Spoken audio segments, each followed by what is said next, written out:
नाशिक महानगरपालिकेच्या आयुक्तांना मारहाण करण्याचा प्रयत्न करणाऱ्या आमदार बच्चू कडू यांच्या निषेधार्थ महापालिका अधिकारी आणि कर्मचाऱ्यांनी लेखणी बंद आंदोलन करून रोष व्यक्त केला। महापौर, विरोधी पक्षनेत्यांसह सर्वपक्षीय पदाधिकारी यांनी आंदोलनात सहभाग घेत बच्चू कडू यांची आमदारकी रद्द करण्याची मागणी केल्याने सर्व प्रकरणाला राजकीय रंग चढू लागलाय। नाशिक महानगरपालिकेच्या प्रवेशद्वारावर आमदार बच्चू कडूंच्या निषेधाच्या घोषणा कर्मचाऱ्यांनी दिल्या। बच्चू कडूंनी महापालिका आयुक्तांवर धावून जात त्यांना मारहाण करायचा प्रयत्न केला। पोलिसांनी दोन्ही बाजू सांभाळत बच्चू कडूंना अटक केली। सरकारी कामात अडथळा केल्याप्रकरणी गुन्हा दाखल झाल्याने काही मिनिटात त्यांची जामिनावर मुक्तताई झाली।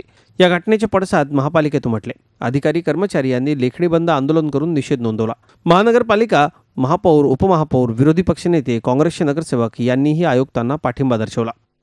बच्चू कडू यांनी येऊन काल अशा प्रकारे लोकशाहीचा अपमान केलेला आहे आणि निश्चितपणे त्यांचा नाशिक महानगरपालिकेत येऊन त्यांनी प्रत्येक ठिकाणी जरी जाऊन दादागिरी केली असेल, तिथल्या नागरिकांनी जरी खपवून घेतले असेल, पण नाशिक महापालिकेच्या नात्याने, महापौर नात्याने या कुटुंबाची मी महत्त्वाची सदस्य असून या ठिकाणी प्रत्येकाला सुरक्षा ही शिपायापासून तर आयुक्तांपर्यंत मिळाली पाहिजे।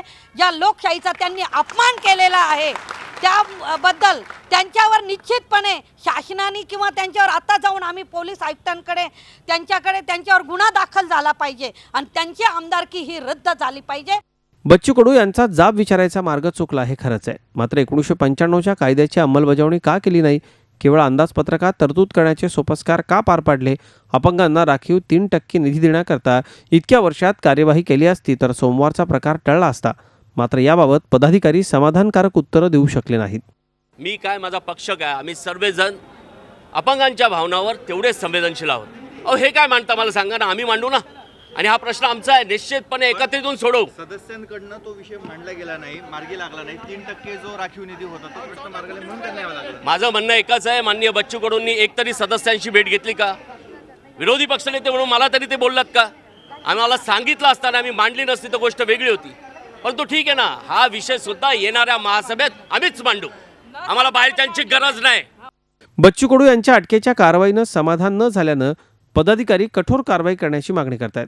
त्यामुळे मात्र पोलिसांसमोर पेच निर्माण झालाय।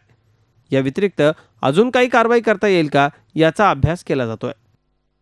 ज्याप्रमाणे केस दाखल झालाय किंवा जे अनुचित प्रकार घडलाय त्याप्रमाणे आपण पुढची कारवाई करतो।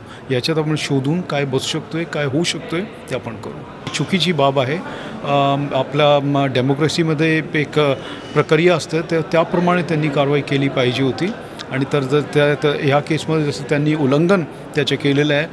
अधिकारी पदाधिकारी यांच्यातल्या लुटूपुटूच्या लढाईनं नाशिक महापालिकेची महासभा नेहमीच गाजत असते। मात्र पालिकेच्या इतिहासात पहिल्यांदाच एखाद्या बाहेरच्या लोकप्रतिनिधीनं आयुक्तांना मारहाण करायचा प्रयत्न केल्यानं सर्वांचंच पित्त खवळलंय। झालेला प्रकार चुकीचा होता, पण भविष्यात वेळच्या वेळी कामं केली तर अशी स्थितीच उद्भवणार नाही हे लक्षात घेणं गरजेचं आहे। मुकुल कुलकर्णी, झी मीडिया, नाशिक।